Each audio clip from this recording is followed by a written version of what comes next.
داوي حالي. الحمد لله رب العالمين والصلاة والسلام على سيدنا Muhammad wa ala alihi wa sahbihi wa sallim.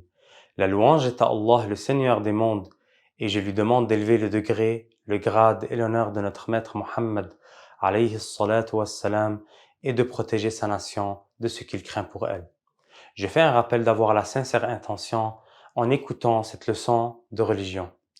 Jeûner le mois de Ramadan, comme vous le savez, est un des actes imminents dans l'islam, et c'est le fait de s'abstenir de certaines choses entre l'aube et le coucher du soleil avec une intention.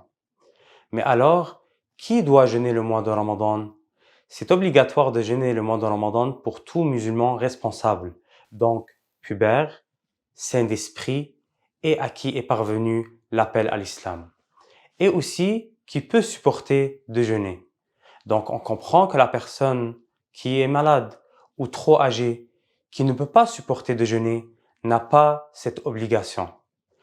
Pour les enfants qui ont 7 ans lunaires, leurs parents ont l'obligation de les ordonner de jeûner s'ils peuvent supporter de jeûner. Le jeûne du mois de Ramadan n'est pas valide de la femme qui a ses menstruations ou ses lochis, c'est-à-dire qui a du sang qui sort d'elle d'une manière habituelle en ce qui concerne les menstruations, ou qui a du sang qui sort d'elle après avoir accouché, pour ce qui est des lochis.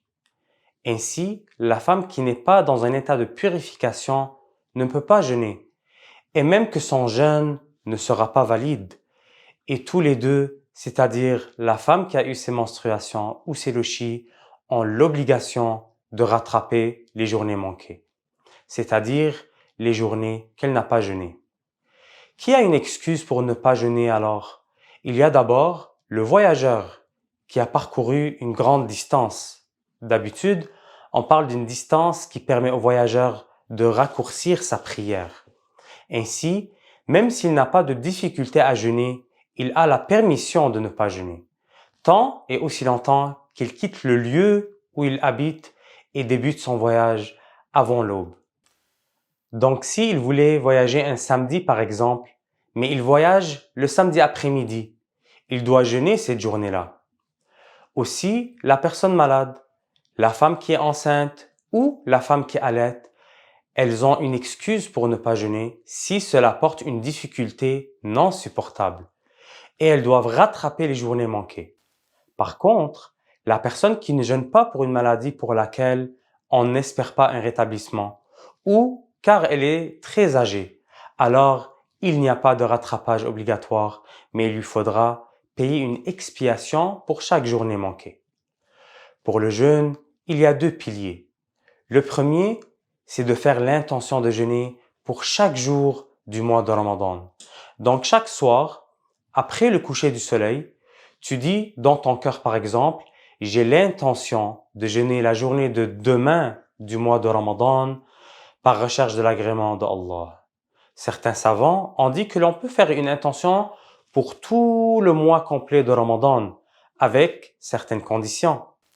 Le deuxième pilier est le fait de s'abstenir de tout ce qui annule le jeûne, comme la pénétration, quand c'est délibéré, de son propre gré, tout en ayant connaissance de l'interdiction.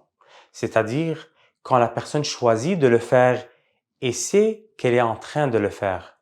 La masturbation annule également le jeûne quand c'est volontaire et que la personne choisisse de le faire et elle sait qu'elle est en train de le faire.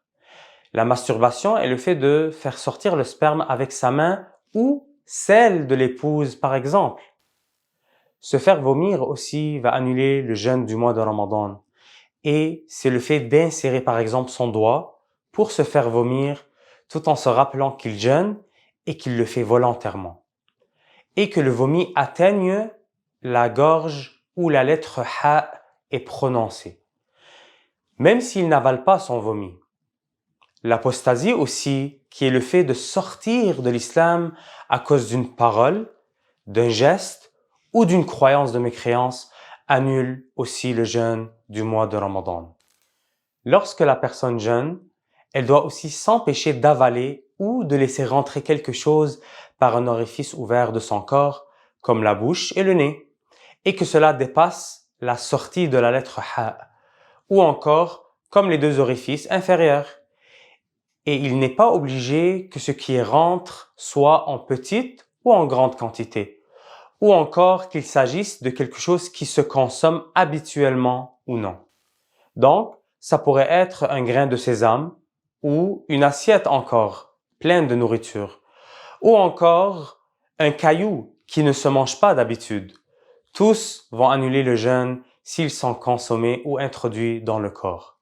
Et bien sûr, on dit que le jeûne sera coupé si c'est pris d'une manière volontaire, sachant que c'est interdit, sachant qu'il jeûne et de son propre gré. Alors, qu'est-ce qu'on comprend de ceci?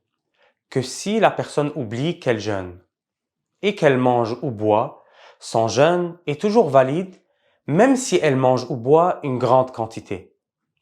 D'ailleurs, avaler sa propre salive est une exception tant que cette dernière, c'est-à-dire la salive, est pure et qu'elle n'est pas sortie de la bouche puis ravalée. Donc si la salive dans la bouche n'est pas mélangée à quelque chose, pur ou impur, puis avalée, le jeûne reste valide. Mais si elle est mélangée ou encore si la salive sort de la bouche et on la ravale, le jeûne n'est pas valide. La dernière chose dont nous allons parler et qui peut annuler le jeûne est le cas où la personne n'est plus consciente. Le premier scénario est la folie. Donc si la personne perd la raison, même pour un seul instant, son jeûne est rompu. Le deuxième scénario est celui de la personne qui s'évanouit. Son jeûne ne s'invalide pas à condition que son évanouissement ne dure pas toute la journée, depuis l'aube jusqu'au coucher du soleil. Mais si par exemple il a commencé sa journée en jeûnant, mais en après-midi il s'évanouit et se réveille après le coucher du soleil, son jeûne est valide. Maintenant qu'on a parlé des piliers du jeûne et de ce qu'il annule, on va parler des journées qu'il est invalide et illicite de jeûner, car il y en a. On compte premièrement les deux Eid, donc Eid al-Fitr et Eid al-Adha. Il y a aussi les 3 jours de At-Tashriq, qui sont les 3 jours qui viennent après Eid al-Adha.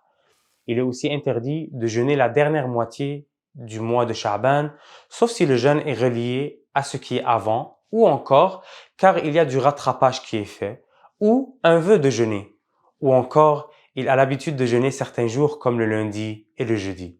Donc si ces jours tombent durant la deuxième moitié de Sha'ban, il peut les jeûner.